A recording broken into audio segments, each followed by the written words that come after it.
Today's show is brought to you by YOU, because you get to set the agenda. You get to ask your questions. We get to talk about what you are thinking about, concerned about, wondering about. So bring your questions. One of the things that I have noticed with trying to homeschool 4 grandchildren 3 days a week is the amount of paperwork when your kids have packets to do. And especially when they have like 3 weeks of work in that one little Ziploc baggie. So my tip for the day is when you get those packets for your kids, is just with the pencil, write the day of the week and the date that specific paper has to be done. And then organize all those weeks, that week's papers, paper clip them together, put the other week's papers aside. Yeah, it becomes this, management tool of like, how do we keep track of all of this? So, hey, Daisy. She says, you are amazing. And what we're going to be doing, Daisy, I don't know if you've ever seen this, but these are, I guess you would call them affirmation cards. And they're from Louise Hay's company. And so what we're going to do today, as you are commenting in our video, towards the end of the video, I'll be drawing 3 different names, and you will have one of these positive affirmation cards mailed to you, because today's a great day to keep up that positive attitude, right? We're almost to the end of the week. I don't know, for some of us, we're almost, it seems like near the end of the school year, right? So what questions do you have? Let me know. Say hi so I can say hi back to you. I still have some virtual IEP meetings coming up. I spend most of my time when I'm not doing live shows advocating for families. We still have some meetings coming up. We're talking about extended school year for some of the students. I'm still encouraging families to do some kind of journaling, data collection, something of how your kids are doing. We want to really keep track of that, but let me know what your questions are, okay? I can tell you some things that people have been asking me and things that we've been talking about, but I want to make sure that we're addressing the comments, the questions that you have. So what is going on? I think for some families, it's like we're finally feeling like we're getting into the flow of things. But it's still that kind of up and down, right? So Marcy, hey Marcy, how are you? She says, I'm curious about how service providers are delivering in-person services. What does that look like? And that's an excellent question. So, hey, Lissa, Keisha, so Daisy, do you guys have experience with any service providers delivering in-person services? Right now, I don't know of any in our area. I think people are still relying on the telehealth and, Zoom videos and things like that to provide any kinds of services. But let me know. So Marcy, are they doing in-person services in your area? For us, it's still like that quarantine, safe distance. Possibly, if your child would be able to, be engaged with somebody that's, 6 to 10 feet away from them, doing some kind of a service, that might be something that you can do. But like I said, most people that I know are still just doing those virtual kinds of services. Daisy says, great tip on writing the days. Oops. Here she said, great tips on writing the dates in the incoming packets. Yeah, that's really helped. And she says, not in person. We have Zoom sessions. Our school has dropped off stuff at the door. Yeah, so I see that being done a lot. And Lissa says, we have therapy services via video. And for some students that works well. For others, that's like really hard to keep them engaged, right? Rochelle has a question. Rochelle's living in Colorado, and she says, who is formally receiving feedback from parents and teachers of what works, what doesn't work during crisis distance learning? And who is having discussions on what the next year may look like? Is it going to be a combination of live stream classroom and staying at home? Someone between principals and superintendents, or between superintendents and the Department of Ed? Yeah, so those are wonderful planning questions, right? Rochelle, and let me know if you were watching this live or in the replay, have you been receiving any kind of feedback from teachers? As a parent, are you giving feedback to teachers about what's working and what's not working? I really encourage you to do that. For some of us, we just have a few weeks left of the school year, so you don't want to slip, kind of forget about that timeline, because now is your chance. You have a few more weeks to actually have a conversation with your child's teacher over the phone, through email, through a Zoom video. Use these last few years of the school year to do something that is going to be helpful for you to show that you have been engaged working with your child. These are the things that you're seeing. As summer comes, we'll probably get into that summer mode, and we're not going to be sitting down every day, doing some kind of schoolwork with our kids. But it's still really helpful for you to get any kind of final tips from teachers as far as suggestions that they have, and to really make it individualized instead of getting this long list of websites you can go to. It's like, really ask the teachers, for your child in this situation, working on this kind of skill, what would they suggest? And try to get those individualized answers. So Marcy, yeah, so this is interesting. She said, I teach swimming lessons and aquatic fitness in the pool. When my students are little, it requires me to be in the water with them for safety reasons. Now, what can I do? Yeah, so that is a great question, because what is happening now is something that we actually, of course, haven't experienced before. And so we're looking at how can we, I don't know, I've heard the word pivot a lot. How can we pivot? How can we change what we're doing? So yeah, Marcy, so I don't know off the top of my head. The one thing I can think of is, again, going back to video, and that you have some video lessons of what the parent could do in the water. Or, I don't know, depending on if you have the parents also work with the kids, and you can still be on the pool deck and demonstrating things. And so instead of you doing the hands-on hands in the water, you're demonstrating that out of the water, and the parent can do that. I don't know. Let's see. If you guys have ideas, let us know. Anne-Marie says, in South Carolina, they're doing home clinic and teletherapy for private therapy. School is teletherapy or email phone calls with optional activities.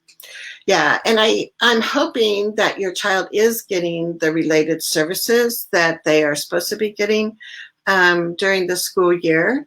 And again, people are just having to be creative about how that is going to be delivered. And that's why, as a parent, your feedback is so important to the related service providers, to say, I notice that if we have the Zoom call first thing in the morning, we're much more successful. So can we change it to a morning time? Ask for those kinds of, adjustments to be made so your kids can really be successful. So Marcy said, good suggestions.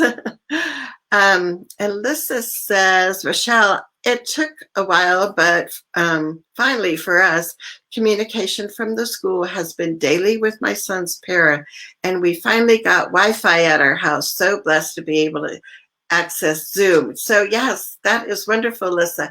Alyssa is one of our parent trailblazers.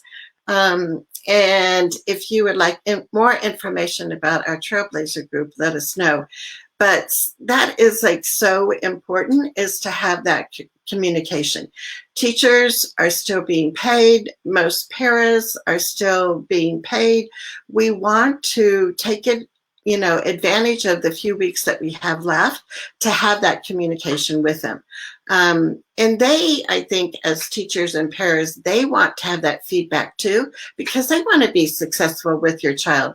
So give feedback, give thanks when things are going well. If you aren't on my email list, let me know. Last week I sent out an email. Well, actually it was Tuesday morning. I sent out an email with 6 sentences that you want to include in any email conversations, in-person conversations, to make yourself be heard and to actually have some things happen that you're requesting. So if you didn't get that e-guide that I wrote about the 6 sentences you want in every email in order to be effective, let me know. My dog is opening our door, so now he's going to be kissing me. He's out of camera range though, so he's going to be kissing. So Keisha, hey Keisha, how you doing? She says, how well are virtual IEPs working? My district doesn't want to do them. Yuck. Do you know if parents like them or want to wait it out to see what happens next year? So we know what it will look like before requesting things. And that's a possibility. My only caution is that it's going to be really chaotic in the fall, and especially if my dog keeps licking me.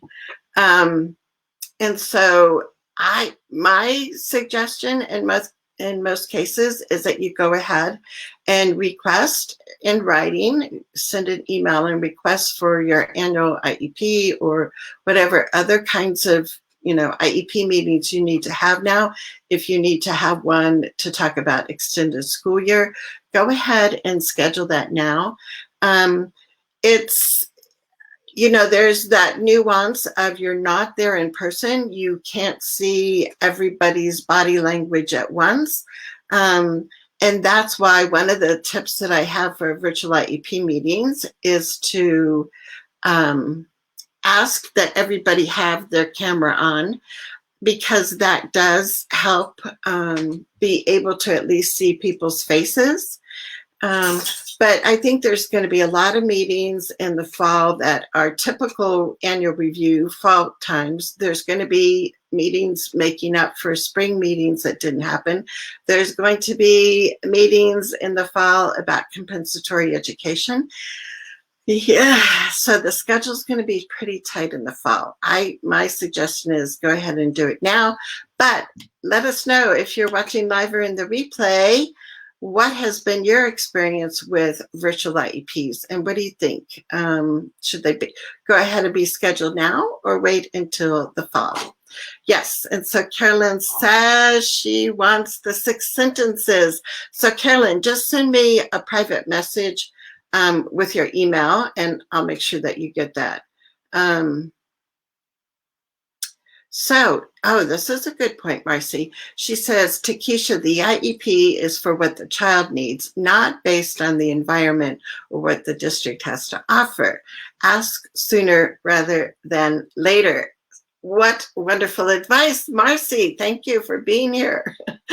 Very well said. Yeah. So we just want to talk about what your child needs. That's what the IEP is about. And yes, we're going to be understanding with, all the things going on for the district, but they still have an obligation. And there is no, waiver right now of timelines unless both both the parent and the school agrees to waiving the timeline. So that's another thing that you might want to see. And Anne Marie says, we're getting a prior written notice to address the lack of signatures.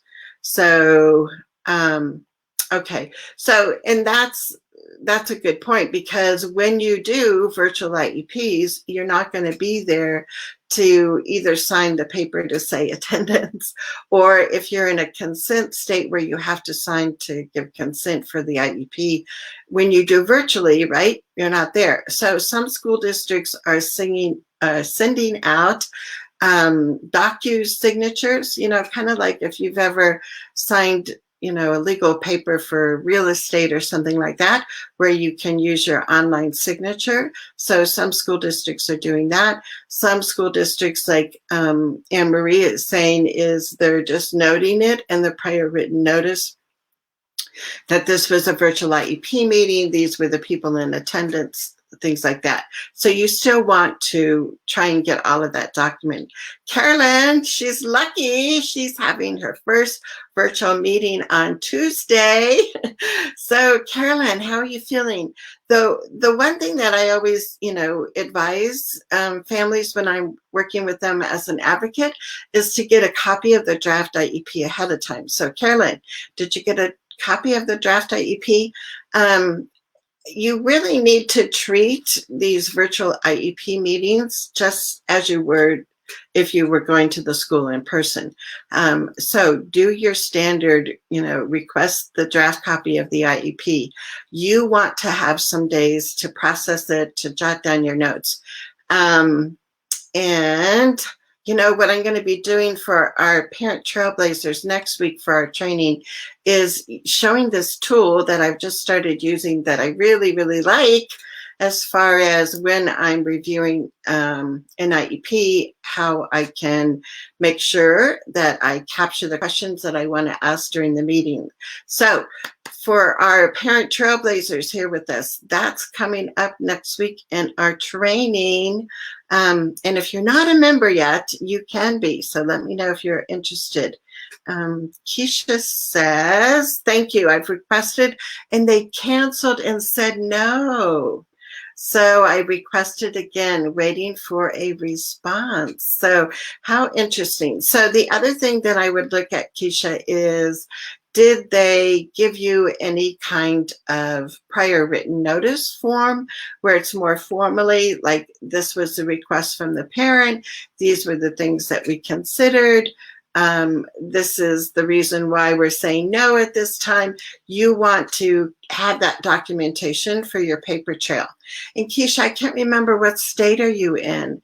That's like so disappointing that they're saying no to having meetings.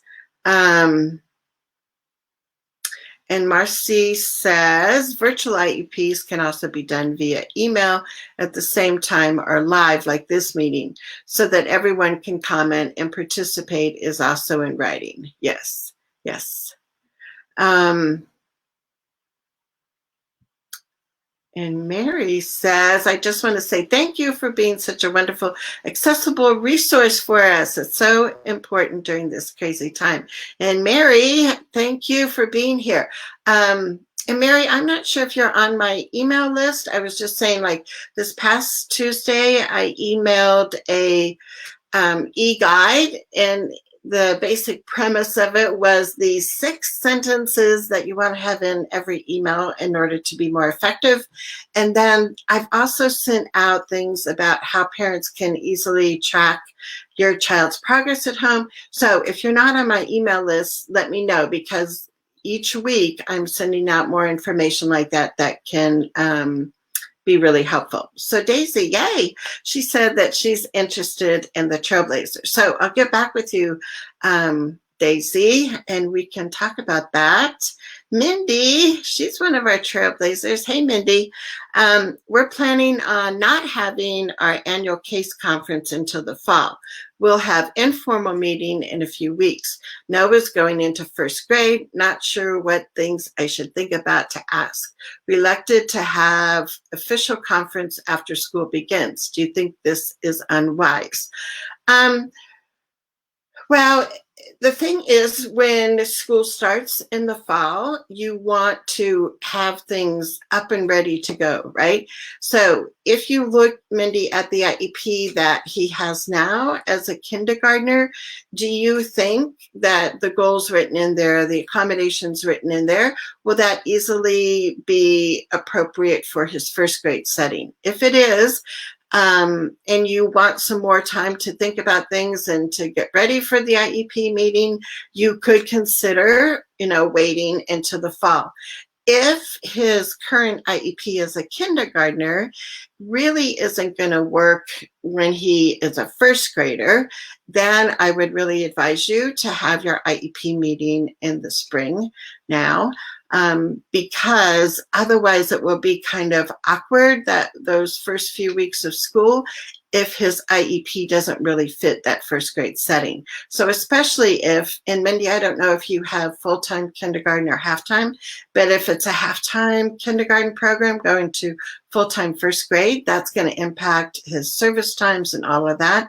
So I would really think it would be better to have that done this spring. But what do you guys think? Let us know. So Keisha says, thank you. I sent another email to the district on Tuesday once I received your tips on how to word certain things. Cool. Since no waivers were assigned, I'm guessing they will have to do the IEP now. So I'm just going to prepare as if we will have it soon. Wow, that's cool. I'm glad that you got to put that guide to use already, Keisha. Yeah, and unless both you and the school, agrees to, we can extend the timelines, they really should be following them. Excuse me.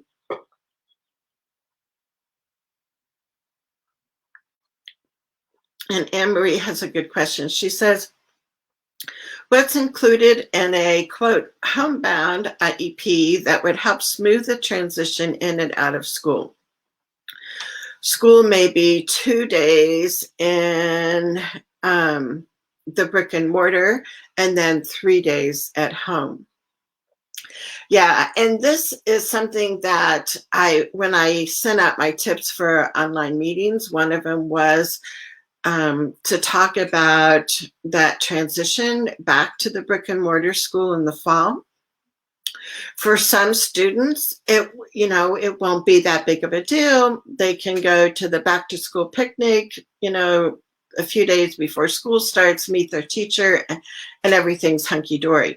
For other kids, and if your child is one that needs more of that gradual transition back to something that's going to be new and different. So especially if your child is used to going to the brick and mortar school 5 days a week, and now it's going to be switched up, that's a huge difference. So, depending on your child, you could look at writing specific social stories for that.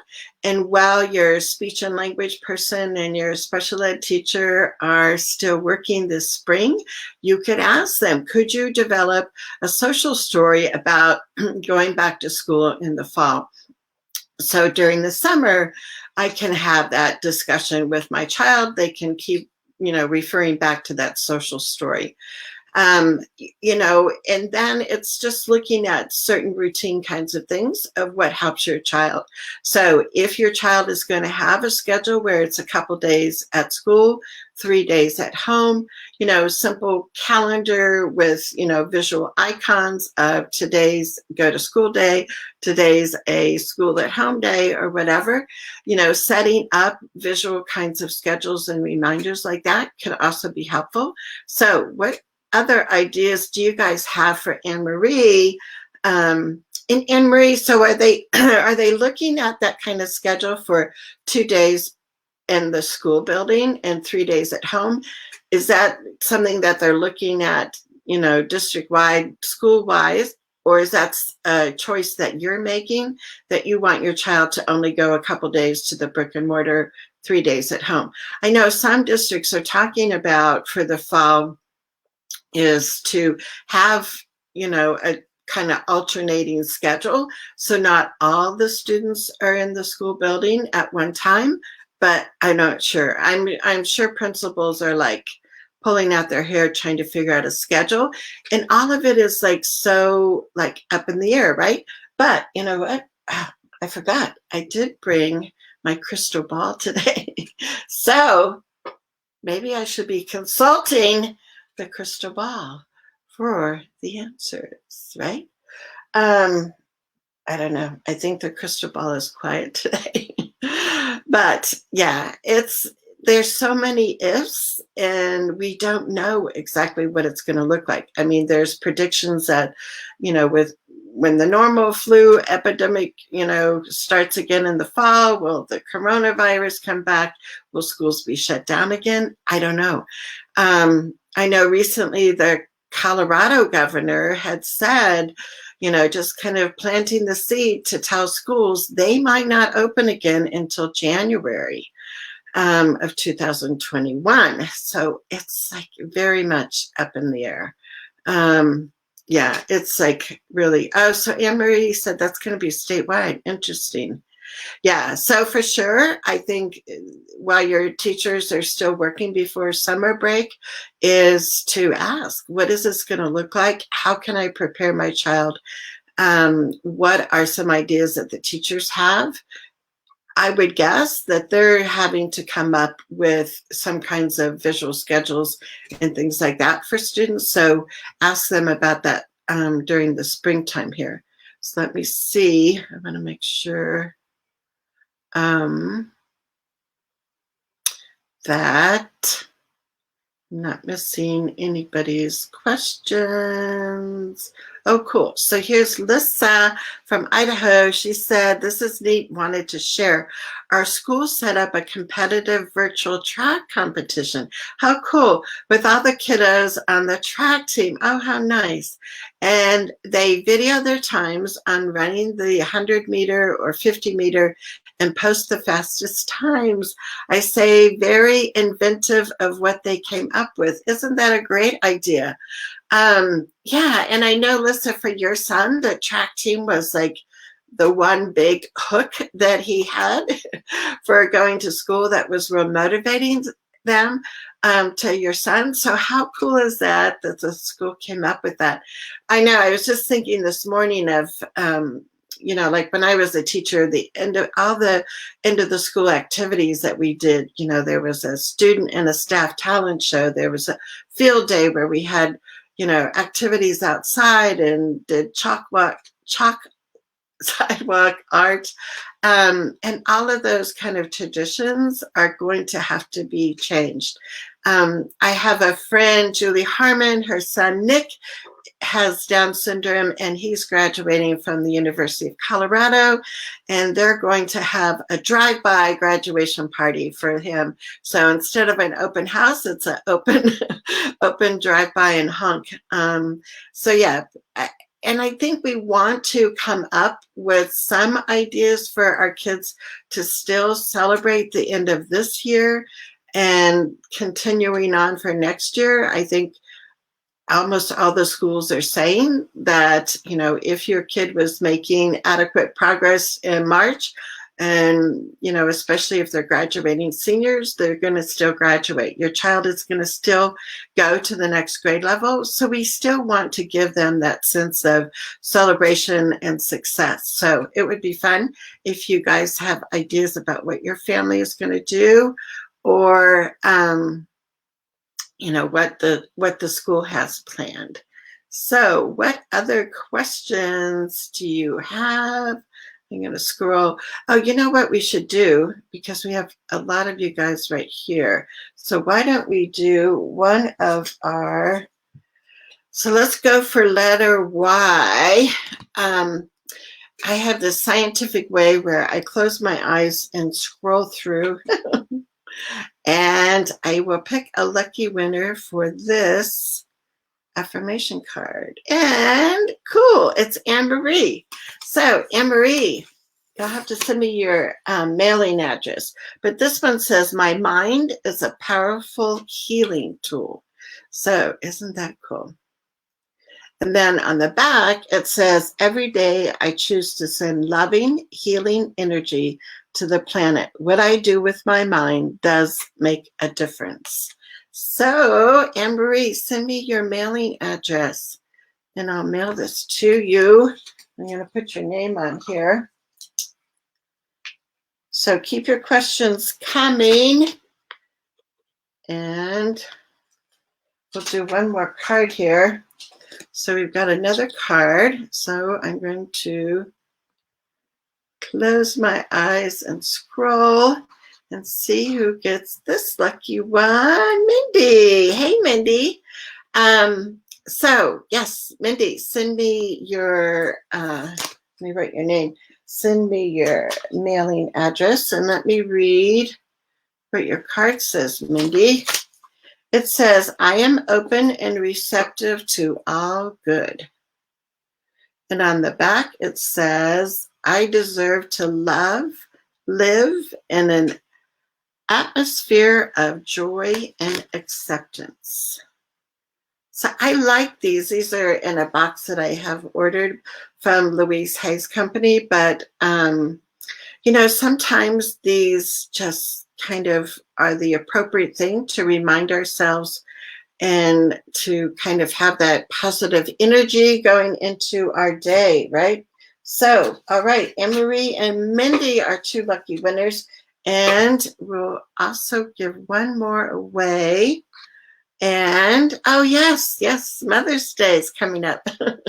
Lisa says, Happy Mother's Day to all. Yeah, I know. We'll have, you know, the restaurants, I'm sure, are, you know, disappointed that they can't be open. I don't know. I think in some states maybe they are. Not yet here in Idaho. Hey, Casey. Casey's with us, and she says, if we have any accommodations we want in place for the start of next year, do we need to have an IEP this spring to make sure they are in place? Great question. And what you could do to simplify things, if you want, Casey, is to request an amendment to the IEP. And with doing an amendment, you don't have to have the whole IEP team there. You can do an amendment through email. So if you have found accommodations that have worked really well while you've been doing this schooling at home, yes, for sure, that's a great idea to amend the IEP this spring. Put those new accommodations in the IEP so when school starts, those accommodations will also be in place for day one. And, you know, I know it's going to be hectic, but we still have to keep people accountable for that first day of school. Yes, it's going to be a transition, but we want to make sure that your child has the supports in place. You know, and if your child has a para that helps in the general ed classroom, we want to make sure that para is ready to go. So anything you can do this spring would be so helpful. So yes, just email and request an amendment and then put in what accommodations you would like to see there. Oh, look, so Marcy said that have fun on Saturday, May 16th. There'll be a televised graduation ceremony on all major networks. So, yeah. So, you know, our kids will have a lot to remember when they think back to the year 2020. And, you know, even though it might be disappointing that they can't do so many in-person celebrations with their friends, it's still going to be a very memorable graduation for a lot of years, you know, for a lot of our kids. And Keisha says, yes, happy Mother's Day. Lisa says, because her son's a senior, we're having a virtual movie theater style graduation ceremony with everyone's. Oh, and look, so that's going to be fun. And they're going to have professional photographers and it's going to be heard through the radio. So look at all those ideas. Isn't that cool? How neat. I love it. And Marcia is saying, yes, happy Mother's Day. Any suggestions for creative celebration? This is my favorite holiday. And for us, because we've been helping with the homeschooling with our 4 grandkids 3 days a week, so we're still seeing our kids. And so we're going to go ahead and have a celebration. My daughter will be here, her kids will be here. So we are going to go ahead and do that in person. But yeah, I think probably a lot of families are going to be using, FaceTime videos, Zoom videos, if there's a large gathering, but a way that people can be together. And if you do something like Zoom, it's so nice because you'll be able to see, all the photos of people. I know some families, have been doing this on a regular basis since we've been doing the stay at home. But yeah, put in your ideas. What are you guys doing for Mother's Day? How are you going to virtually celebrate it? Lisa says it's going to be interesting. I know. Linda, hey Linda, she says the district said the annual IEP doesn't have to address distance learning as it's not a change in placement.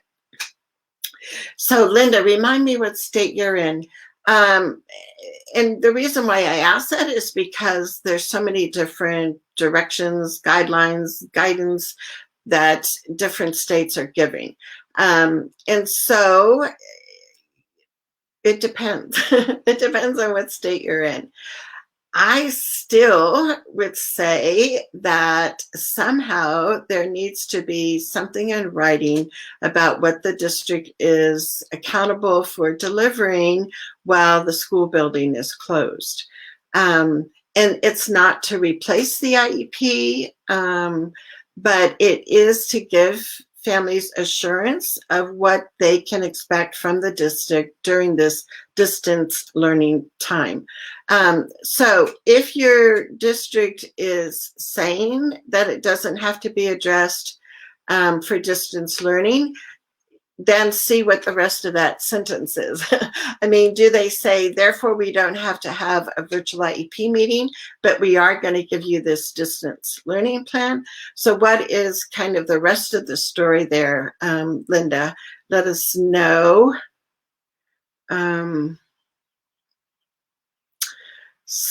She says Florida. So yeah, I'll, if you want, Linda, I can private message you some more information afterwards, because I'm going to look up some things for Florida. So what I want to do is make sure that I'm giving you advice that works for your state. So she says they refuse to do a distant learning plan in Florida. So yeah, so see, all of this is going to be very interesting.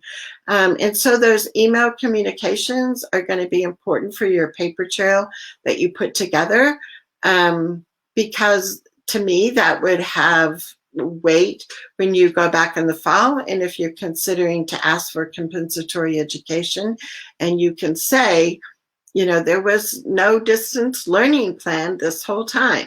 I mean, to me, that would give you more weight that your child would be eligible for compensatory services. So, yeah, so I would look up that. She says that they will do the annual for the brick and mortar. So, yeah, I mean, sometimes if that's a state decision, then you want to document that decision, and any letters that you have gotten in the mail or any email that you have gotten from district, special ed director, your own special ed teacher, those kinds of things, make sure that you really document that now. And Anne-Marie says, what concerns me is I don't think the teacher has a responsibility to provide services. I'm not receiving Zoom meetings. Well, and that's the thing. I mean, I don't know exactly how people are figuring that teachers aren't available to do some direct instruction. I mean, they're still working, right? So I know teachers have been putting a lot of time putting together, packets, and hopefully they're individualized kinds of packets and not just, running off a bunch of worksheets to send home. And so teachers are busy doing things like that. Some teachers are grading those when they come back. Some school districts are saying we're not going to even grade the work. So I would send an email, and if you, Anne-Marie, I think you probably got that email I sent on Tuesday about the 6 sentences you want to put in every email you send, and send them that type of an email and ask and get clarification about exactly what you can expect from the teacher at this time. And again, for anybody, and I'm not saying you I'll need to do this, but if you are considering requesting a meeting in the fall to talk about compensatory services for what your child missed during this time of the school being closed, all of those kinds of things you want to capture for your documentation. Because if they're refusing to do a distance plan, if they're, refusing to have the teacher provide any kind of Zoom instruction, all of those things need to be noted, because that's going to help you build that documentation, that case that you want. So let me see if we have any other questions. We have one more affirmation card, you. So I'm going to close my eyes and scroll. I'm going to stop on somebody. Linda, how cool. So this was your comment that I stopped on. So Linda, send me a private message with your mailing address. And yours says, I listen with love to my body's messages. Yes. And that's something we want our kids to do too, right? To be able to get in touch with those messages that our body is sending us. It says on the back, I take a nice deep breath and release all resistance to healing. So Linda, have fun. You get this one, and I'll mail this off to you. Just let me have your mailing address. So we're about to close, guys. Let me know if you have any further questions. I don't want to miss them while we're live. I think we have them all.